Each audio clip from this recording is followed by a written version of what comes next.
I dropped my rating down to 4 from 5 stars, and here are my top 3 reasons why. 1. The vacuum has started to squeak, which appears to be a common issue/complaint. It gets annoying. 2. It is not very easy to empty the bin once it is full.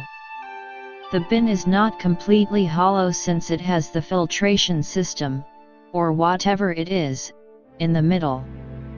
Therefore, the debris gets wedged between the container and the filtration system. I continuously have to use a stick to help unwedge and pull the debris and hair out of the container while trying to empty. Some may say, well, you need to not wait until the vacuum is so full to empty it, and no, I'm not waiting until it's too full to empty, so not the problem. Just a bad design. Other minor issues noted. 1. Refer to design flaw in number 2, due to the bin not being hollow, it is actually smaller than what it appears. This means having to empty your bin much more frequently. 2. I've also kind of lost track of all the different attachment tools. Since there are so many of them, I've had to store them away in the storage bag, and when it's out of sight, it's out of mind. 3. I really wish the hose was a bit longer. I have a flight of stairs, 8 steps, and the hose barely stretches enough to reach the top from the bottom. Even then, it is really stretching it. 4. A bit difficult to maneuver on non-carpet flooring due to the suction power. You really have to pull and use your body to help turn/guide the vacuum. Otherwise, I would still rate this vacuum's cleaning and suction power 5 stars. Despite some of noted nuances, I still love my Dyson and would still recommend purchasing this vacuum, especially now that it is out on the market longer and not as expensive as when it initially came out. Initial review. I owned the Dyson DC25 for 6 years, and eventually, it continuously overheated after 5 to 10 minutes of use. We then ordered the Cinetic Big Ball Animal Plus vacuum as the replacement. My kids and I are major allergy sufferers, so there was no doubt in my mind that I would purchase a Dyson again. Our vacuum just arrived today and it only took me about 10 minutes to assemble. Would have been shorter, but I was having fun playing with and looking through all various attachment tools. What can I say? So far, I am loving my new vacuum after one use.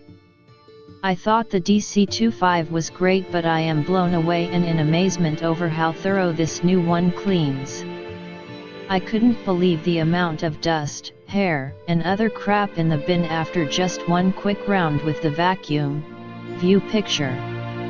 I feel awful and disgusted seeing what was in my carpet/flooring, but that's also because our old vacuum recently gave out.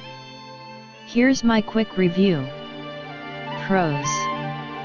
1. Cleans phenomenally and right up to the edges without need for getting the extra attachments out to finish up the job. 2. HEPA filter and no need to replace/wash the filter, no stinky/dirty air coming out of the vacuum. Yuck. 3. Awesome suction and, as mentioned, consistent and no loss of suction/power. 4. Easy maneuverability, easy to get under the smaller spaces. 5. Multiple attachment tools, and comes with a bag to store them in. I haven't used the hose and attachments yet. 6. One hand release to empty the bin, and it's easy to do. 7. Slightly longer cord than the DC25, and very thick and durable. 8. Easy assembly from the box. 9. Nice, durable tote bag is included to store the attachment tools. Cons. 1. For the price paid, the plastic material of this machine is pretty cheap and flimsy, i.e. plastic carrying handle, the plastic ball covering, the clear plastic on the whole head/front of the vacuum. With time and use, I am hoping nothing will crack. 2. A light on the front would be awesome to allow better visibility. 3. Although not a problem for me, this machine is not lightweight and gives a decent workout after vacuuming the whole house. 4. There are a lot of attachment tools, which is great only if you don't lose them. They do not all fit onto the vacuum. Majority will need to be stored in the nice tote bag that is included, so it may be a hassle if you have to keep toting around your tote bag to get access to all your tools when you need it. 5. Expensive, but in my experience and opinion, worth it. This is it for now. We'll update once I've used this machine a bit more and have a better feel for it. Overall, if you have small children, pets, and/or allergies, this is a great machine and highly recommended. Review number 2. Update. After over a year of use, the clogging issues seems to be getting worse. We frequently have to stop halfway through vacuuming to clean off the mesh screen to enhance suction. Appears that pet hair is not getting caught low enough in the cyclone bin, so makes it to the mesh screen and accelerates clogging. And we do not let it get even halfway to the max line. Dyson has misengineered this one. After 2 months of use, the worst Dyson we have owned. This is our 4th Dyson, and this one has had the most issues by far.